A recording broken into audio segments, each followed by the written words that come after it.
You're listening to the Outfitter Pros podcast, the show for outdoor enthusiasts by outdoor enthusiasts. On the show, we speak with outfitter owners and outdoor professionals across North America and hear their stories of turning their passion into a profession. Whether you've been in the outdoor industry for years, are thinking of pursuing your own passion as a profession, or simply want to discover new outfitters for your next adventure, this is the show for you.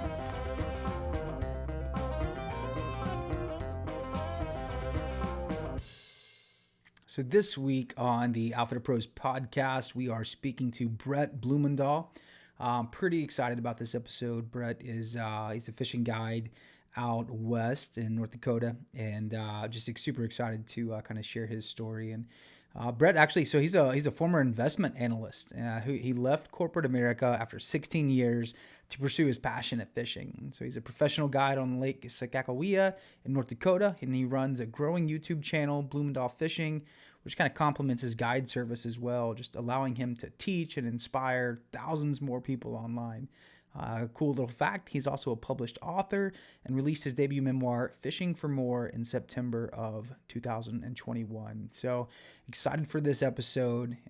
Without further ado, let's get into our conversation with Brett. Well, Brett, man, welcome to the Outfitter Pros podcast, man. I'm super excited to have you here today and to hear a little bit of your story. But man, how you doing? I'm great, man. Super happy to be here. Thanks for having me on the show. Appreciate it. Yeah. So it's always, I love talking to all of my guests, but anytime that somebody's like a fishing guide, I really love it. Yeah, So, I get it. that's my passion, is fishing. So there's all kinds of things that I want to talk to you about today. You're a jack of all trades. And I don't know because I don't even know if I can say that you're not a master of none, right? I don't even think that's how the saying goes, but you're a jack of all trades, and you've probably mastered some. There we go. Jack of all trades, Sure. mastered some. So, because we can't get too lofty and prideful and say we've mastered them all. Right. I mean, I kind of like to say that a lot to people. Like, I'm just somebody that is lucky enough to do it way more often than they do. And I know that I can help them. There's always somebody better than you at whatever you're doing. Right. So I don't like the terms expert and master and all that kind of stuff, but it gets thrown around too easily, I think. Yeah, man. I love that. Yeah, man, I think that's a good way to look at it, right? You just are fortunate to get to do this a little bit more than other people. So Yeah. So let's dive into that. So I want to, I always like to talk to my guests, about what they're doing, what their business is. Obviously, the whole gist of the show is you've taken your passion and you've turned it into a profession, but let's talk about like how that passion even began. So you actually wrote a book, a memoir called Fishing for More. Man, tell me about this book.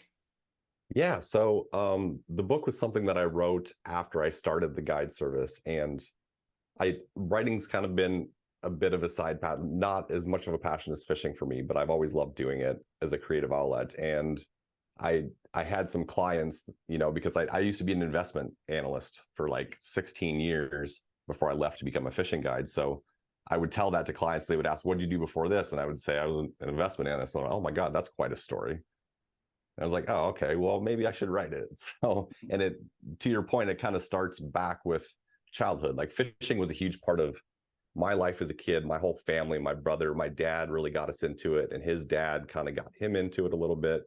So we used to go fishing all the time at the Missouri River in South Dakota. And that's when I really got hooked. Like, I always loved doing it, but 12 years old, we went to the big Missouri River, caught some real walleyes, and I'm like, I'm all in on this. But then life happens, and I became an investment analyst. I did the practical thing. And, at some point, it was one of those deals where I didn't have a passion for that. It was a means to an end. And I was like, there has to be more to this than just kind of putting in my time. Like, we got back into fishing. My dad and I bought a boat together, and we started making trips. And I was just like, I'm spending all my time and money outside of work to go fishing. Like, what if I just flip this around? And that was kind of the start of it for me. So, man, so and you and I talked a little bit about this on the phone when we were kind of scheduling this podcast. But like, what was the decision to be a data analyst? There we go. Man, after high school, like knowing that you love this passion thing, but like, what made you go into choosing being a data analyst? It, I guess more specifically, investment analyst, but Or investment analyst, sorry. Yeah. very close. But like, it's, and I talk about this in the book. Like, it almost sounds stupid now, but I was so intimidated by finances and money, and I was like afraid of that part of adulthood. And I thought, well, if I just like major in it in college and then go into that as a job, like then I won't be afraid of it. Mm. And so it was, again, it was very practical, but it was also like, not that I didn't know what else to do, but I was just doing something that I knew had to be a big part of my life, and I was afraid of not understanding it. And I was good at it, and there were times that I enjoyed it, especially early on, when I was younger and it was new and fresh and exciting. And then eventually I realized, like, yeah, this is just a job though for me. And if I have a chance to do something I'm passionate about, like that'd be the holy grail, right? So Mm. Yeah, and you and I are about the same age. And I think so much of what our parents, like the whole generation before us was just like, oh yeah, you need to go to college and work for yeah, 30, 40 years and then you can retire. And then you can yeah, enjoy the last 20 years of your life. yeah, And yeah, and at first, that was for me, it was the same. It was like, yeah, I need to do that, Dad. Sure. It sounds good. But then you find so much discontentment in that. So like when you were figuring out and through that process of like, man, okay, I enjoyed this at first when I was young, but what was that point for you where the discontent outweighed the fear? So like I like to think of this in terms of there's always a point where we get our fear often supersedes our desire to like fully, do something and be all in, right. right? This could be in our emotion, like in our emotional intelligence, anything, right? The fear always supersedes and holds us back. But when you can get to that point when the fear kind of drops down and just your desire and your passion can kind of take over and say, you know what, I don't care what happens. I'm just going to try it and do it. Like, what was that moment like for you? Like, how did you kind of work through that to say, screw Yeah. it, man, let's do it? And like, I'd like to say that that's exactly what it was, but in a way, it was almost like a bigger fear came about that was bigger Mm, than the fear of starting it. So I started to wind up with some health issues, which I'm just kind of starting to figure out. And something about getting back out there, being active, being in nature, being outside made me feel better. And I had this gut feeling that if I keep doing a desk job, I'm just going to keep degrading. I'm going to keep feeling worse. mm, So at the same time, I was starting to dip my toes in, and I was doing some guiding, like in my paid time off and stuff like that. And eventually there got to be a point where I had used all my PTO to do guiding trips. And I was going from Iowa to North Dakota. It was like an 11 and a half, 12-hour drive. And I had three more people call me and ask me to do trips. And I asked my boss, like, any way I can get an exception for this? He's like, no, man, like you're full out. That's all you got. And I was just like, I had this moment where it just, I had always been so fearful of taking risks my entire life. And all of a sudden, it didn't feel like a risk anymore. It felt like the bigger risk was staying. And I mm. said, I guess I'm done. And I can't do this anymore. Wow. And, that's been something that's been so interesting to me is the power that our mind like holds over us. Yeah. It's Yeah. fascinating, man. But like when I don't say you can control it because I don't know that you can ever control it. You can bend it to your will on occasion, Uh-huh. more often than not, if you Yeah. practice it. But it's at the same time, it's a practice, it's a discipline to like get your mind over these hurdles. Mark Twain, one time he said, I've been through 1,000 trials in my life, some of which actually occurred. And it's like I love that. most of the time, the trials that we're experiencing are built on a false belief that we Yeah. think is true, but it's not. And that's just a crazy journey. So much of that fear plays into that. But you just kind of answered this actually, like how you had this bigger fear kind of came in versus, that took the place of actually starting something new and exciting, which was just like staying. If I stay, then it's going to be bad for me. So like, Yeah. talk a little bit about how, I mean, what was that like for you? And how did that really inspire you to start turning that passion into a business? Because you could have done anything else, right? Like you could have done any kind of other thing that took you away from a desk job, but what really inspired you to lean into your passion versus just doing an outdoor job per se? Yeah, that's a really good question. I mean, so again, like I said, part of it was I just knew that it made me feel better. But again, I could have gotten any outdoor job, right? So when when I was younger, like there was nothing that I wanted to do more than go fishing. And like if anything else came, if there was a chance to go fishing, that was it. And I remember my dad making a joke one time on one of our fishing trips. Um, Something about like, someday you're gonna find a girl and you're gonna get married and none of this is gonna matter anymore. And I was like, we'll see about that. Like, I'm sure that I'll meet somebody and I'll love them and I'll care about them, but I still have to be able to fish. So Have like to. that thing was always there, and I just couldn't think of anything else. Like if I'm going to do something and I'm going to make a change, I didn't want to make a lateral move. I didn't want to just make incremental changes. I'm like I feel like I'm at this point where I need to blow it all up, and if I'm going to do that, I better do it for something that I care about enough to make it work. And that was the only thing that I cared about that much. That's really good, man. Yeah, I love that because there's a hint of like just throwing it to the wind. If I'm gonna blow it up, I'm gonna do it for something I care about. That's really, really good. That encourages me because like there's so much of my own business, my own journey in business and in life where it was like, man, I'm gonna, that switch for me was I was actually going to college and I was partying and like I cared more about partying than about school. And I dropped out halfway through my first semester and was like, man, I'm gonna move to Colorado and be a raft guide. And just like I cared about the adventure and pursuing that. Mm-hmm. And that was really good for me. Came with a lot of heartache and a lot of trials, Yeah, but it yeah, was really good for me. And so like I want to talk about that because so much of when we launch into pursuing something new, pursuing a dream, pursuing a passion, the fears that come along with it and the hurdles and the walls that you're really going to run into along that path, they're there, they're inevitable, yep. they're going to happen, right? And I remember a mentor of mine one time told me I was going to start like an axe throwing business. I did start an axe throwing business, but he was like, Paul, are you passionate about axe throwing? And I'm like, um, not really, but it's a good business model. And, Yeah, I partner with breweries and I like to drink beer and I like to throw axes. So that sounds like a great combination.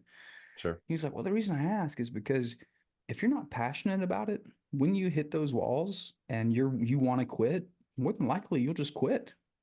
But Hmm. if you have passion for it, that will drive you through and allow you to break those walls down and keep pushing forward and have that perseverance that is really required if you're going to find success in something. So Yep. what were, when you left your job that is, man, hey, every couple of weeks, at least I'm assuming, right? Every couple of weeks I get a paycheck. It's pretty consistent. I get paid time Hmm. off, but now I'm going to start something for myself. There's nobody telling me what to do, which is great, but there's nobody telling me what to do, which Hmm. also is like, how do I do this thing? Like, what Yep. were some of those challenges that you faced as you initially kind of stepped into starting your guide service? Yeah. So, I mean, the obvious one is how do you find clients, right? I think everybody's going to probably have that answer. And I definitely experienced that. Like, it took me some time. So, I needed savings. So, thankfully, I had a good job to provide me that savings and stuff. But for me, it was like, I didn't realize how much, I'll call it dirty work, for lack of a better Mm, word, was involved in this. It wasn't just fishing and having fun. It was like, if something breaks on your boat, you could take it to a dealer, but you don't make enough money perhaps to pay for all the fees and the labor charges to do that. So you have to learn how to do some things. If something breaks out on the water, can you fix it on the fly? You mm, know, if somebody's having trouble with their rod, like how I know how to spool up a rod and how to take care of my problems, but if I had two or three inexperienced people that are, bird nesting rods, like I got to figure out how to fix that for them now so they can get back on the water. So I knew there'd be some of that stuff, but I had no idea how much of it there was. So there was a learning curve for not just learning how to do those things, but how to do them quickly and efficiently to keep the day flowing.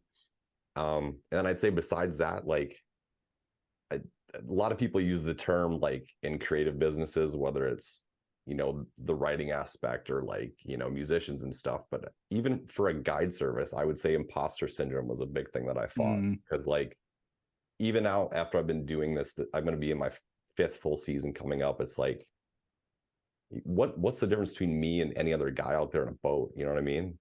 Like I feel like I'm pretty accomplished and stuff, but like I said, there's always somebody that knows more than you. There's guys that have fished this lake for 40 years. And I'm like, so every once in a while that thought creeps your mind, like, what am I doing? mm, You know what I mean? yeah, Even when you're doing well, it's like, did I just get lucky? Why do right. people want to fish with me? Like, so it's kind of just anytime you start your own business, I feel like there's a little bit of that. Why me? Why are people picking me? Right. Yeah. So like, what do you do to kind of push through that? I mean, I've experienced the same thing, but like, how do you kind of work through finding that like that true sense of your identity and self and value, self-worth, right? Of like, no, like I am worth my weight, right? I'm good at what I do. Mm-hmm. How do you work through that? I think part of that is just every once in a while I go back through like my Google reviews, my comments, Mm, messages from people, photos, to look back and remind myself like we've had a lot of good days on the water. You know what I mean? Like it's been successful.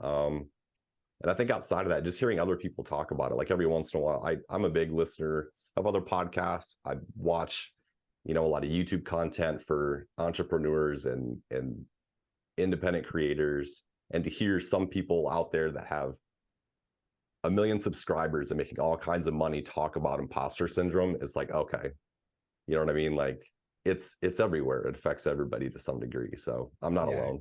Yeah, you're not alone. Mm-hmm. And I love that too, because like that we often feel that way, right? Yeah. Especially being an entrepreneur. Like it's, Yeah. oh man, I'm alone in this. And I think that's the terrible thing about social media. Like social media can be good, but Yes. the terrible thing about it is like we only see the good stuff that people choose to Yes. post, right? Yeah. So we see our competitors who we think are just killing it. And we're like, Yep. man, they're so much better than me. And the truth is, man, they're suffering Yep. equally as much as you are and Absolutely. struggling equally as much as you are. And that's one of my favorite things, that I've learned is that I think there's enough room for us all, right? Like you look at Yeah. any fast food chain and Burger King and McDonald's, for example, people prefer one or the other, right? And it's the same with guide service. It's the same with any Mm-hmm. kind of business. It's like if you can build your tribe of people, through just being your authentic self, through giving good value, through being a good guide, giving a good experience, and there's so much more to being a good guide than just catching fish all the time. Like I'm sure there's Yep. been times where you've probably been skunked and it's like, man, I can't make the fish bite. It's I can do everything in my power to put you on fish even, but if they're just not eating, they're not eating. And Mm-hmm. but to be able to turn that into a positive experience for a client and a customer, I think is really what separates the good guides from the great guides, right? Sure. So so yeah, in that early kind of stage, imposter syndrome, being a mechanic on the water, trying to learn some of these other skills that you just weren't aware of. Talk to me a little bit about like what was your primary kind of focus at first of like, hey, here's how I'm going to get customers. Like, how did you initially do that? Because there's going to be people listening to this show that might be in that initial stage, or maybe they've just not launched yet, but they're wondering, hey, how do I get clients? So, like, how did you go about trying to get people coming into your lead pipeline? I'll use some marketing language. How did you get Sure. clients coming in, right? Yeah. So I think the first thing that I noticed was a lot of guides were all about getting a limit of fish. And especially like there's certain lakes that are super, super competitive, so many guides. And I had heard stories from people that basically once you have your limit of fish, you're done for the day. If Mm, that's an hour and a half, if it's 4 hours, whatever, you're done. So my first thing was I put on my website that is not what I'm going to do because I don't want to quit because I love fishing too much. If we get a limit of walleyes, we're going to go look for smallmouth bass and then we're going to go fish for pike. Like we'll do whatever we can. So I tried to find little ways like that to differentiate it and say what I wasn't. But also like as time has gone on, I've tried to like, because like you said, there's a lot of fishing guides out there, but everybody's a different person. There's room for everybody. So like I try to not only sell the idea of a fishing trip, but me, like it's my personality, it's my way of doing things. if people like me, hopefully they'll come fish with me. And I think, if there's one thing that I try to make different for me is that I think one of my biggest skills is like communication and teaching. So I think they're not only in a boat with a guy that's putting them on fish, but with somebody that can hopefully teach them how to do it themselves. And I feel like I'm really good at figuring out how that person needs to learn because it's different for everybody else. You can say a certain way of doing something to one person and it fits, and then another person's like, I don't understand what you're saying. Okay, well, think about it this way. Use another analogy. I don't get it. Well, what if I said this? Oh, now I know what you mean, right? So I think that's always been one of my skills that I kind of leaned on in the beginning, because if you're just starting out and there's guys that have done it for 30 years, like, again, why are they going to pick you? So you just have to try to find these little things that can maybe set you apart. And I've been fortunate to do that to some extent, I guess. Right. That's, that's really good. And I think that's going back to that imposter syndrome, especially at first when you're starting a business, it can be really easy to try to put it out there like you're somebody that you're not, Yep. which actually can be really dangerous, because when people Yep. start coming out there and you're pretending to be somebody that you're not, then, oh man, it just heightens and compounds because you are an imposter. You're not that person that you're pretending to Correct. be on social media or however you're advertising yourself, right? Yep. So no, I think there's I think even now there is a shift in kind of the marketing world. So that's like, that's all I do is look at marketing all the time. And I see so many people out there that are just saying the same thing, doing the same thing as everybody else.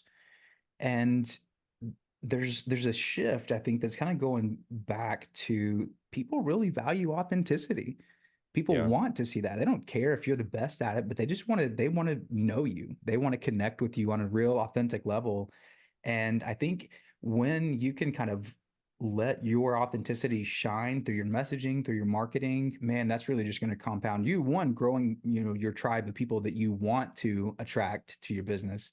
And then it's better for you because you get to fish with more people that you really enjoy fishing with, right? Right. Yeah. I'm sure we all have experiences with people that are less than pleasant, clients.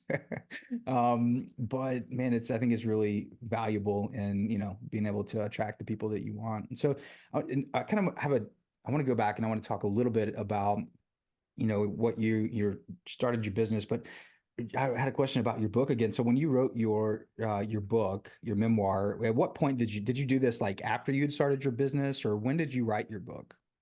Yeah. It was after the first full season. And so we had just had COVID in that spring, but that was the Mm, first big COVID winter.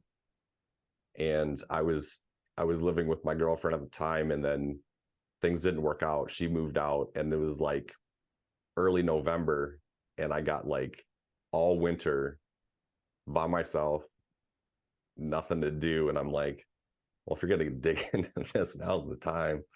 So I punched it out from November through April, and then got an editor and had it published the following September. So wow, man, is it on Amazon? yeah. Okay, sweet. I'm gonna Yep. order a copy of it because I'm definitely Awesome. Thanks. interested in reading about it. Yeah, for sure. Um, so there's two kind of things. So like your book is, man, just your story, your journey through your childhood to starting your business, um, talking about fishing for more. So I'm even interested in that title. Like, what does that title mean? What is fishing for more? What's the kind of the meaning of that? Yeah, I mean, part of it was in the marketing side of things. I was trying to figure out, how do I make this a book that's clearly not just about fishing? Mm, Like, fishing was the vehicle for me to find more. That was what I was trying to get across to people. So whether that means, you know, I don't know, somebody wanted to start a knitting business, or they want to start a singing career, whatever it is, like, find your thing, your mm, vehicle that figures out your way to like explore your passion in life, because there's more to it than what we realize sometimes. So that was the goal that I was trying to get across. And that's kind of what the book is about. It's fishing adjacent, there's fishing in it, sure. but it's about the journey and the change that you go through in life and Mm. Oh stuff like that. man. Yeah, that's really good because you're going to experience a lot of change throughout life. Yeah. People don't like to experience it, and sometimes people do, but and there's so many good things like in the change that you can grow from and learn from. And I think too, for the people that are listening, that are thinking about like, oh man, I want to start this. I want to pursue this passion. Man, check this book out. Go to Amazon, Fishing for More. Check it out. Listen to Brett's story and let it inspire you. And yeah, I'm excited to pick up a copy. I'm gonna order a copy after we get off this call. So Awesome. Thank you. yeah, for sure. Um, so when you think about running your business and using your passion to kind of drive for, I love this next question is like, and it goes back to what that mentor of mine told me is like, if you don't have passion for this, then you're going to quit. And so Mhm. this is what is your why? Like what is, tell me a bit about the essence of your passion. Like what's the why behind running your business? Yeah, like for me, the why is like I had such like I always loved fishing as a kid, but something about getting back into it changed my life. Like that seems like hyperbole maybe, but it's not. And I just wanted to find a way to share that with people Mm. because I've fished with so many people that like had wanted nothing to do with fishing, never been fishing before, and I've never seen anybody unhappy or bored catching a fish ever. Yeah. So it just it seems like something that can just it brings people together. Whatever's going on in your life, you can put that aside for a while and share those moments. And I every group that comes through, like you always have that sort of that first day of a trip excitement. So Mm. like even, in the middle of the season, sometimes I can get a little bit, I'm a little tired, I'm a little worn down, but a new group comes in and they're like, I'm ready to go. It's day one. I'm so excited to get on the water. And like, that's right. That's what it's all about. Yeah, I love that. That actually kind of leads us into the next question. It's like, thinking about those experiences that you those connections that you get to make with your clients and you get to see them catch their first fish and just the joy that that brings to people. Mm-hmm. Man, what's been one of the most memorable experiences that you've had while running your business? Yeah. So you had sent me some questions ahead of time, and this was the one that I was struggling with because um, there's been so many good ones. It's so hard to pick. But if I'm being very literal about this, the most memorable one, it's almost kind of a heartbreak story. So Mm. um, I was fishing with, and it's family related because somehow, so it wasn't a guiding trip, but my family comes, a couple times a year. I fish with my dad and my brother. Uh, but we got across the lake. It was a cold, windy day in October. Pulled around the corner. It's nice and calm. We're just gonna like take a breather, throw some casts, see if there's some fish in this spot. If there's not, we're gonna move on. And I don't know. It might have been like the third cast. My brother thinks that he's got a snag, and then all of a sudden his rod starts moving. Right? Okay, that's obviously a fish, and he gets pretty excited. And he starts reeling in a little bit closer, and it was the weirdest thing that I've ever seen. We're using snap jigging lures. I don't know if people are familiar with like glide baits and jigging wraps, but he had snagged a fish in the tail. So it's not a legal catch, right? But as it gets closer to the boat, we see what it is. It's the biggest walleye I've ever seen in my life. So I got a walleye down here, the biggest one I've ever caught. It's a 10 pounder. It's 30 and a quarter inches. This thing was at least that big, at least 30. Um, and it's just like skiing across the top of the water as he's pulling this thing back. So it's like the weirdest thing that I've ever seen. And I'm like, okay, let's just get this thing in the boat, take a picture of it. It'd be cool. I wish he got it in the mouth, whatever. And it was almost like the fish was playing possum because as it got right next to the boat, it's just laying there. So I just like, well, I didn't have the biggest net at the time. I've netted big fish in this net, but they're usually tired at this point. So I go and I fold it into the net and it starts to go like this.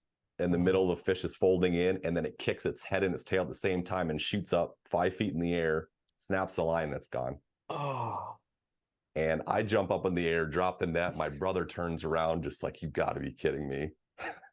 Because we didn't even really think it was going to matter because he didn't legally catch it, but we just wanted the photo. And then all of a sudden it's gone and everything matters, right? yeah, yeah.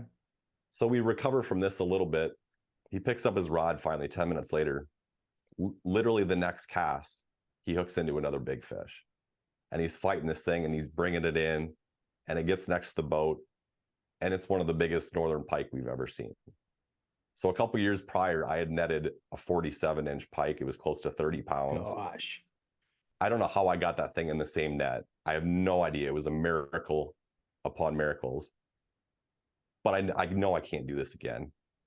So we're trying to think of ways that we can do it. And it's got all these treble hooks in its mouth. So like best thing you should do is probably try to gill it and pull it up. But if it shakes, it's going to throw all those hooks in your hand and shred your hand. Like Oh, just try to get it in the net. See if you can.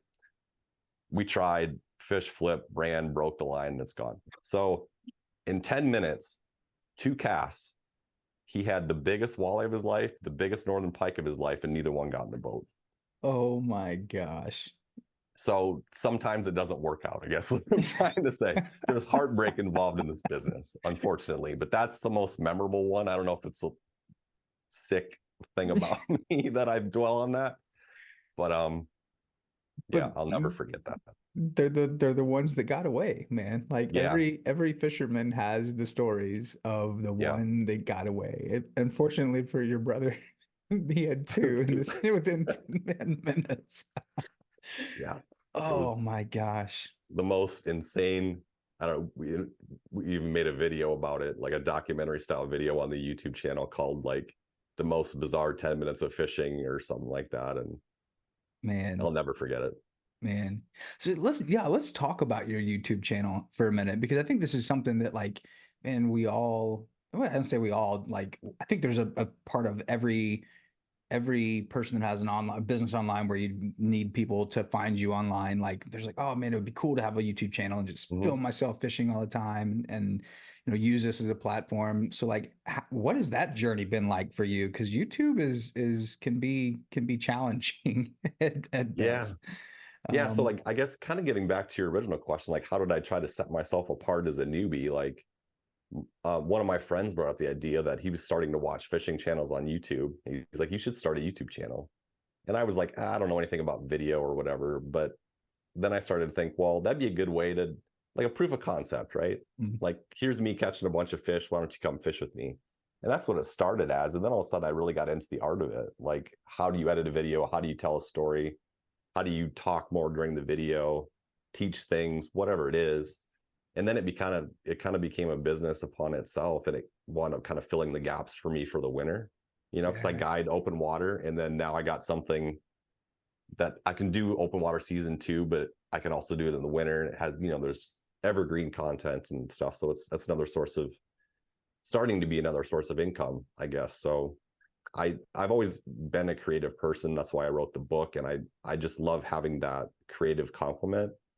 Instead of just fishing, it's a way to put something else out there that hopefully people enjoy too. And it's another way to, I mean, like I said, I like teaching, so I can teach people in my boat, but in theory, thousands or millions of people could watch a video and learn something, right? So Yeah. So like what kind of content are you putting out on YouTube? I would like I think my best stuff now is it's a lot more, like I said, educational, how-to driven. Mm, So like one of my better videos I've done is like how to catch walleyes on jigging Raps and why they're so effective or something like that. mm, So I've done videos about how to find fish, locations, how to use your electronics and sonar, different techniques, presentations. And then there's like one of my buddies is along today and we're just going to have fun and catch fish and tell some jokes kind of thing. So there's yeah. like adventure videos and there's like educational videos and a little bit of mix in the middle, but Yeah. So like I mean, because YouTube, it's a Google owned tool. And so mhm. like there's some kind of like SEO stuff that you can do to make Yeah, your videos pop up because you were talking about like how to catch walleye and immediately I was like, that's a pretty good long tail keyword that you sounds like you probably did a little bit of research to see if people were yeah, looking for this. Talk a yeah. little bit about what that's been like and like how are you researching what kind of titles to put for these YouTube videos. Like how are you finding or how are you getting people to find your videos on YouTube? Yeah, so my first approach was the first full season that I did YouTube stuff. I wanted to make sure I was the Lake Sakakawea guy. So that's the lake I fish on in North Dakota, Lake Sakakawea. It's part of the Missouri River system. And there wasn't a lot of content. Like every once in a while, there'd be a big name like a Jason Mitchell or something that would do a video there like every other year, but there wasn't anybody doing it consistently. So I thought if I can fill that SEO search with Mm, my name and Lake Sakakawea, that's step one. And I kind of did that. Like if you Google Lake Sakakawea walleyes, you're probably going to see a handful of my videos. So that was the start. And then I realized like, okay, I got a pretty good following at Lake Sakakawea.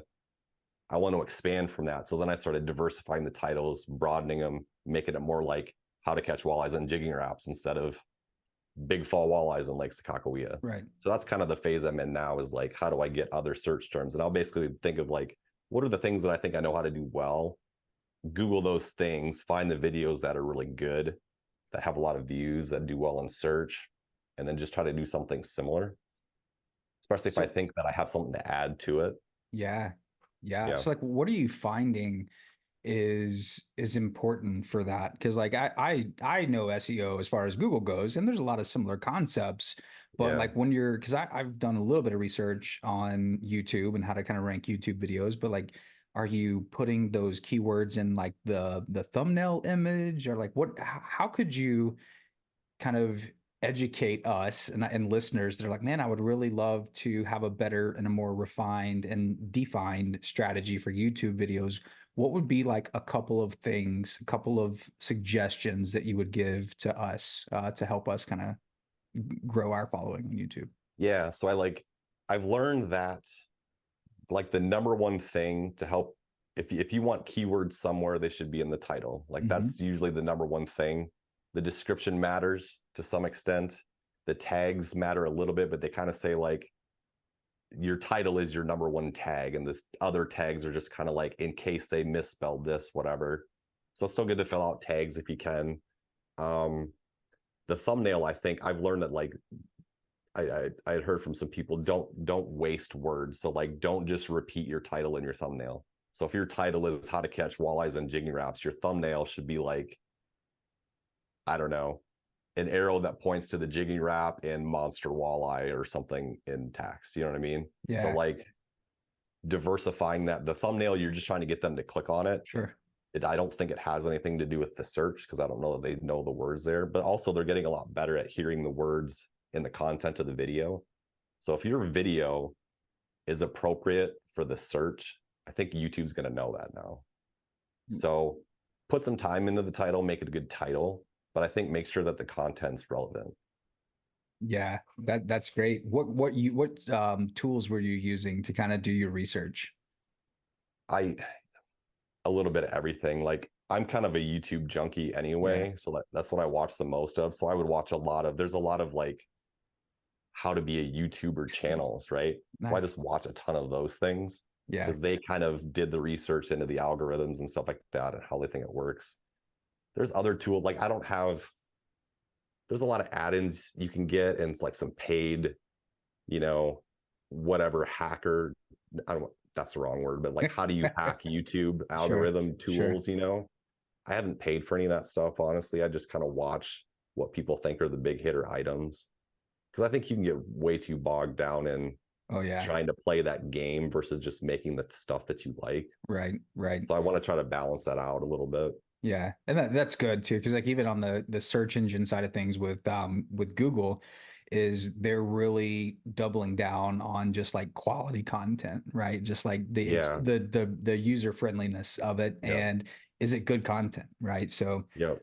you can learn how to do anything on YouTube, even be a YouTuber, Yes. apparently. Yeah. How So meta, right? right, I know. Yeah. Man, that's how I fixed my wife's car the other day. I Yeah. just Perfect. Googled stuff and I learned how to Yeah. fix her car, which is great. So no, Yeah. that man, that's really cool. I wish that I, was as I wish that I could lean into YouTube. And you probably could speak to this a little bit, right? It's like, any kind of profession that you're in. So like for you, you take people fishing all the time. Has that worn any on your desire to like go fishing for yourself or No. no? Good. No. Okay. And because earlier, like I said, you always have a new group with that new first day Yeah. excitement. But then also if like this last year I'm glad that I'm at the point now that I can do this, but I can't do what I did last year again. I guided for 30 days in a row at one point, June and July. Can't do that anymore. But like by the end of that, like you're really dialed into something, and you just like, oh, I can't wait till that first free day that I can make a video. Yeah. So no. Yeah. No, that's good. It doesn't. Yeah, because like for me, it's like I have a marketing business and I make websites, I do Mhm. Facebook ads, Google Right. ads, search engine optimization for all my clients. at the end of the day, I'm like, I don't want to do any of that for myself. I'm like, I'm tired of doing it, but I Yeah, need to do it, you know? And so for me, yeah, I can't say, I wish that I could say, no, it hasn't had that impact. It's definitely had that impact on me. yeah. But I mean, so, to be fair, there are days where like if we catch a limit in 3 hours and they want to get off the water, I'm like grateful that I can go home and take a nap. right. I'll be honest, but Yeah. like, I need one good day off and the next day I'm like, let's go. Yeah. Yeah. Yeah. Man, that's no, that's really good. And I had never I had never been walleye fishing. I didn't I guess I didn't Mm, realize how big like the guided walleye fishing industry was. I went yeah. to and I've never I went to Lake Erie this past about a year ago, and that's a huge walleye fishery. Like, I mean, there are boats and boats and boats that are flying out of there at 6 o'clock in the morning, and Yep. it's crazy. But man, it's a blast when you hook into a walleye. Yeah. Man, it is a blast. So Well, now, the other thing too is like one of my favorite fish to fish for is smallmouth bass, and mm, everybody hates them up there. They're considered a nuisance species. They get in the way of the walleyes. So I don't, wow, maybe some of the people that watch your content like bass fishing. So I make a yeah, bunch of bass fishing, smallmouth bass fishing videos. I get no views. So oh, if anybody wants to check those out, please right. do. I love smallmouth too. Walleye's my favorite, but smallmouth are awesome. I love it. Right. Man, just well, walleye eats really well. So It like does. it's one of my favorites. It Yeah. is probably my favorite fish to eat, honestly.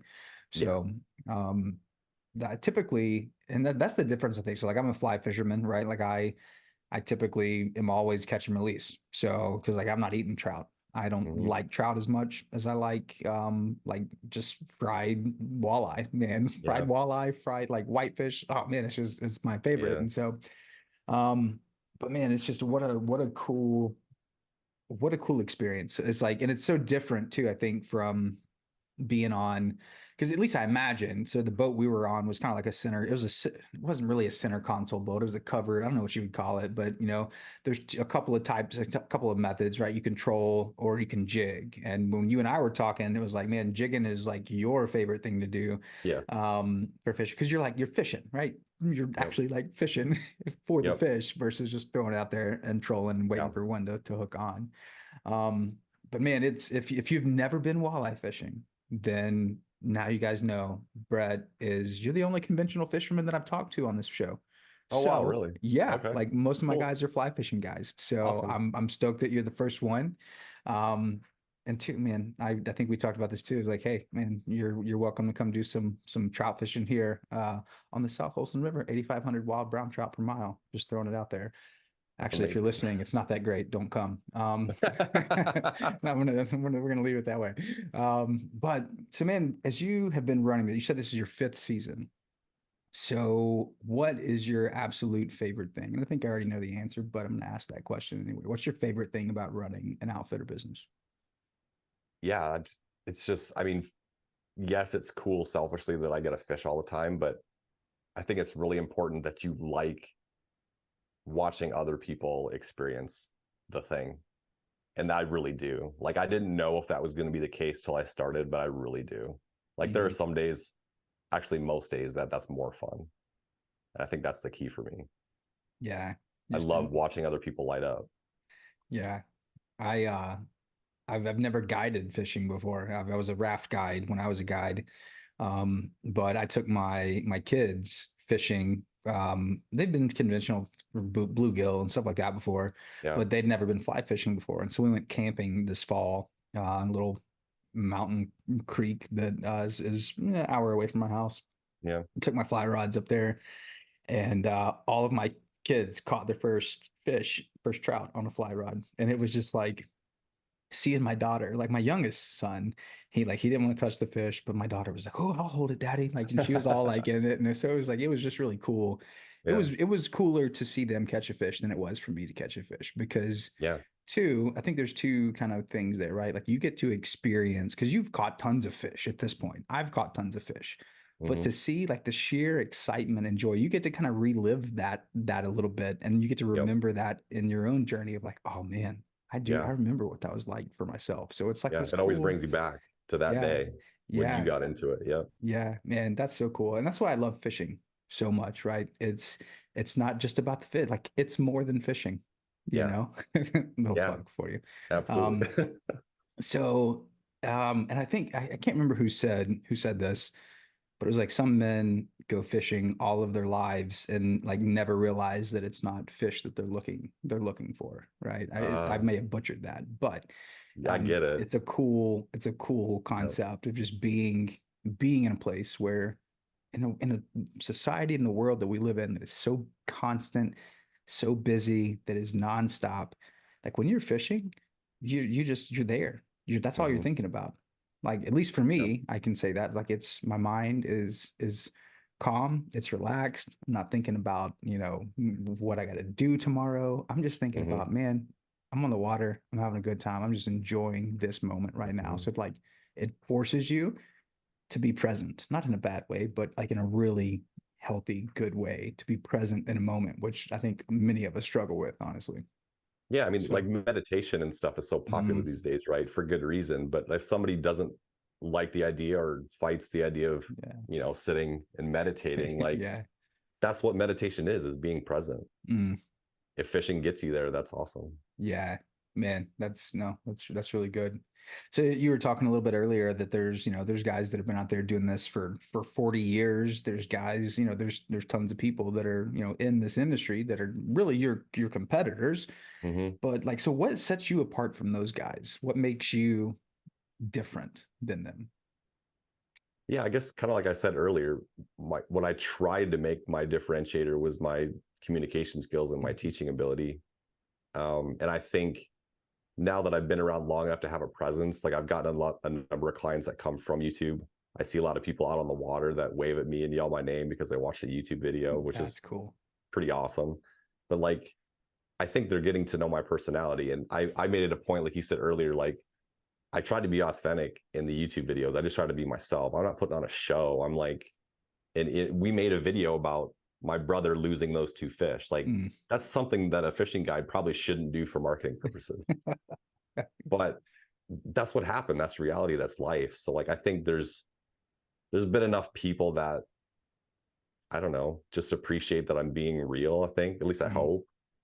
And you know, it's a business based on catching fish, but it's also if you're a solo entrepreneur, let's be honest, it's about you and your personality and whether or not people like you. So Yeah. and the only way they're gonna know if they like you is if you're real. Yeah.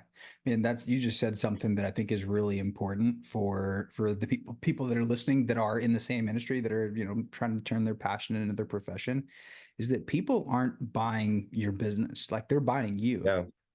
They're fishing with you. Hmm. And I think that that's such an important part of, and especially in the guide industry, right? Is like it's so relational. You can't be a jerk and be a good guide. You're not going to last long. Like Right. you generally have to like care for people to a certain extent. Yeah. Are people still going to get on your nerves? Yeah, sure, everyone Yeah. does, but you genuinely have to like have a heart for people and want to connect with people. And Yeah, I think so. that's what I think is that shift. And that's what I always try to encourage, my clients in is like, hey man, don't try to go out there and just try to make everything all glitzy and glammy. Like just be you, and people will like you. So if you're a good person, if you're a jerk, they probably won't, but so That's just that's be a the good. weird thing though. Like some people can even like in an odd way appreciate a jerk if they know they're That's true. real. Right. You know what I Well, mean? yeah. Yeah, that's Like the true. closer you are to like who you really are, I feel like there's something attractive about that. I don't know why, Yeah. but it is. Yeah. You can No, be a little bit of a jerk as long as you don't try to hide it or you don't, I don't know. right. I don't, hopefully I'm not too much of one. I don't think I am, but Only just when be they're yourself. Like that's, I don't know, that's my message, I guess. Be yourself. That's the best way to do it. You yeah. can't fake anything else. Yeah, except for when they, bird's nest your reel like six times in a Yeah. row, and you're like, dude, okay, yeah, you just can't do this. You can't fish Yeah. anymore. I've been angry sometimes for sure. Part of the deal. Yeah, man. So as we kind of wrap things up here, I have well two more questions, but this question, I think we have three types of people that listen to this show. I know we have three types of people that listen to this show. One are people like yourself that have been doing this for a little while. Um, And they're going to listen to this and they're going to be like, oh man, they're going to remember when, they were at where you're at. They're going to learn some things too from, your experience, because all of our experiences are different. So they're going to learn some things. They're going to be encouraged by that, inspired by that, hopefully. And two, I think they're just people that are listening that are like, man, I'm just looking for, the next outfitter that I want to go fish with, that I want to go Hmm. kayak with or hunt with, whatever it may be. They're just looking to make that connection, right? To hear the stories of the people that, are doing the things that they're passionate about too. And the third, and this is the one that I'm most passionate about, are the people that have a passion, but that fear is still kind of like superseding their desire to launch. And Hmm. what would you say to them if you could encourage that person who's thinking about launching, an outfitter business, a guide business? What would you say to them right now to encourage them to push forward? Yeah, so I mean, I would start off with some of what we were saying before in the sense of like, you got to be really clear why you're doing it. Like, if somebody says, I want to be a fishing guy because I love fishing, like that's maybe a prerequisite, but it's not enough. Mm, Because first of all, it's not just about you, it's about your client. You have to love them loving fishing. And then there's also all that other dirty work that you have to do. So like, I always remember that, I think it's Mark Manson or something that has some like self-help books or something, but he has this amazing quote, something to the extent of like, don't do something because you love that thing so much, but like do something that you can put up with the worst parts of it, that you can deal with all the bad. If you start doing something and you feel like you can deal with that bad stuff more than you can deal with the bad stuff of something else, like it's sustainable. mm, But then I would also say, like, if you're at that point, you got all that stuff nailed down. Like, the big trigger for me was at one point, one of my investment company businesses got sold and I had to find a new job. So like, I was a good employee. I got promoted. I had raises, all that kind of stuff. I got good rankings, but weird stuff can just happen. And all of a sudden, I realized I thought I was doing this for financial stability, but that's not stable either. mm. So it seems like a risk to start your own thing, but everything's risky. Yeah, I like that. Everything is risky, right? Yeah, We find a sense of comfort in what we think is comfortable because it's yeah, familiar. But yep, man, it's not. You could be hit by a car tomorrow driving the mhm, same route that you drive to work every single day. And yeah. so it is kind of a little cliche to be like, I live every day like it's your last, but it's the truth. You never It could know. be. You know, Yeah, there's only two certain things in life, death and taxes. So, mhm, um, yeah. man, Brett, I've really enjoyed talking with you and just getting to hear a little bit about your story and your passion. It's pretty clear to see it just speaking with you, so that excites me. Man, if people want to connect with you, whether it be to book a trip with you, to buy your book, to watch your YouTube channel, how do people find you? Where can they find you? Yeah, it's pretty much Bloemendaal Fishing everywhere. So the website's bloemendaalfishing.com. The YouTube channel is Bloemendaal Fishing. I got a Facebook page that I think is actually Bloemendaal Guide Service. That's the name of the guide service. It's a Dutch name, so people don't know how to spell it. Bloemendaal, Bloemendaal Fishing. And then Fishing for More is the book that's on Amazon and Barnes and Noble, and you can find it on the website too. So Very cool. And as always, I will link to all of that stuff in the show notes here. Man, go support Brett, buy a book, book a trip, watch his YouTube videos, and then share those YouTube videos too with all your friends.